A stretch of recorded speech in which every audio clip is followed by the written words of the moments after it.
What if I told you that the key to reducing violence in psychiatric care isn't more violence, but more respect? This sounds counterintuitive, right? But what if respecting the patient's integrity and personal boundaries could actually break the spiral of violence? Stick around, because today we're diving deep into how respect can transform psychiatric care and why it's not as simple as it sounds. Hey there, I'm Martin. I've spent 6 years working in a high security psychiatric ward, and for the last 1.5 years in an emergency department focusing on violence prevention. In that time, I've learned that the way we approach conflict, especially in high stress environments, can make all the difference. Today I want to talk to you about something that might seem simple but is incredibly powerful. How respecting the patient can break the cycle of violence in psychiatric care. Picture this: it's a busy day on the closed psychiatric ward. Tensions are high. A patient, let's call him John, is clearly agitated. But how do I see that? Well, he's pacing forth and back. His voice is rising, and all the staff, including me, are on the edge, adrenaline high. And we talk about using the old approach: restrain him, medicate him, control the situation before it escalates. And I was pointed out as the leader of the situation. So here are what I thought. What if that approach is part of the problem?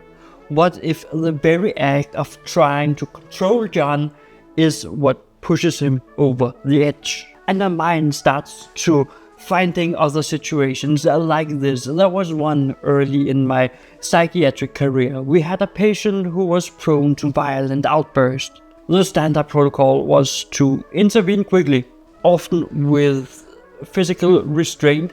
But one day, a colleague tried something different. Instead of moving in to control the situation, she maintained a safe distance, spoke calmly, and acknowledged the patient's feeling. She didn't try to shout him down or tell him to calm down. She just listened. And you know what? The situation de-escalated on its own.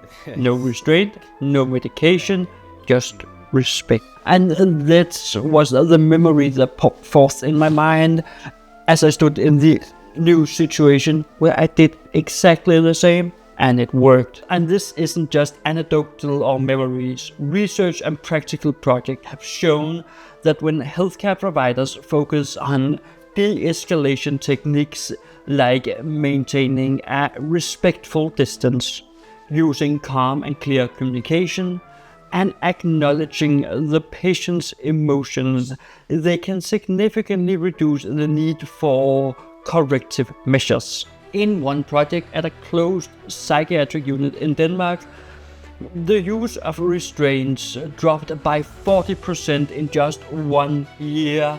That's huge. And it all started with a shift of mindset from control to respect. But let's be real, respecting a patient who is yelling at you, threatening you, or even physically lashing out goes against our very instinct. Our natural response is to protect ourselves and others, to regain control. But here is the paradox. The more we try to control, the more we risk escalating the situation. It's like trying to put out a fire with gasoline. No, that is a bad idea. So what does this respect I keep talking about look like in practice? It starts by us trying to understand the patient's perspective. When someone is in a psychiatric crisis, they are often feeling powerless, scared, or misunderstood.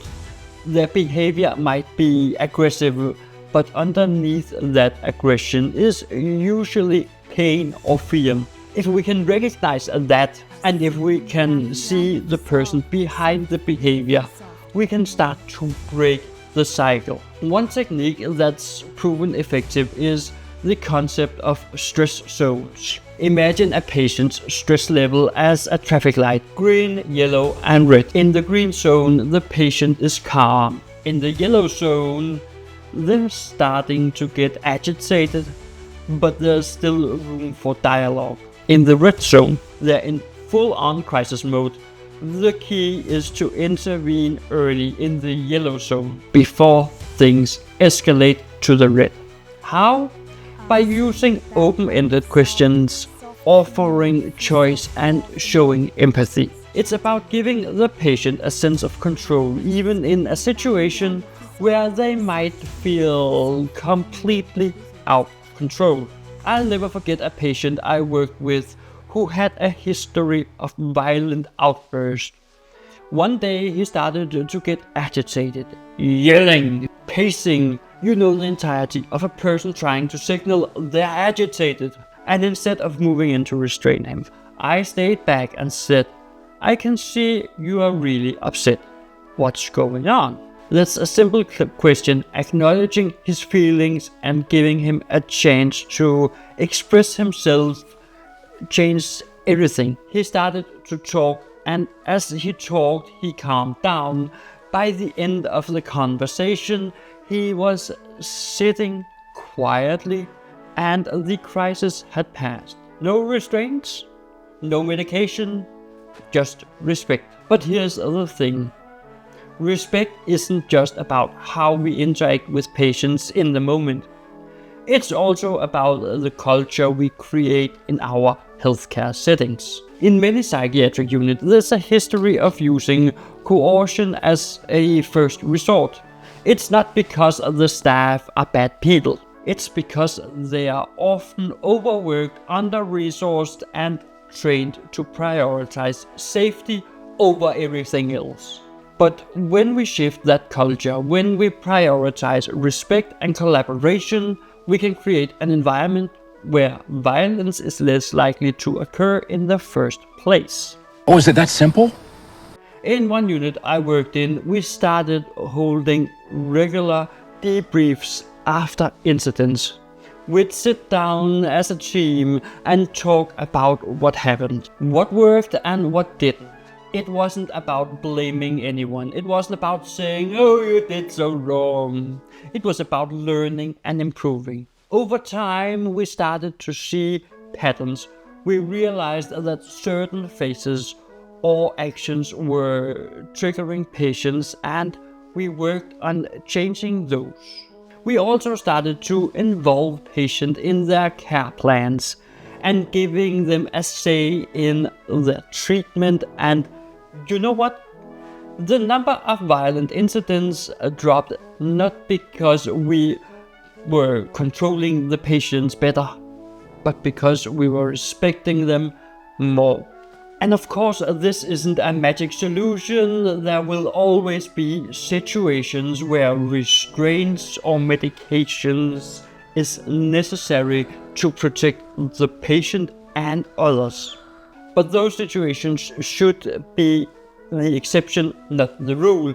And when we do have to use coercion, it should be done with as much respect and dignity as possible for the individual patient. So what's the takeaway here? Respect isn't just nice to have in psychiatric care. It's a game changer. By focusing on de-escalation, empathy and collaboration, we can break the cycle of violence, thereby creating a more safe and humane environment for both patients and staff. It's not easy, and it requires a shift in mindset, training and culture. But if we can make that shift, the benefits are enormous. Fewer restraints, fewer medication, and most importantly, better outcomes for the people.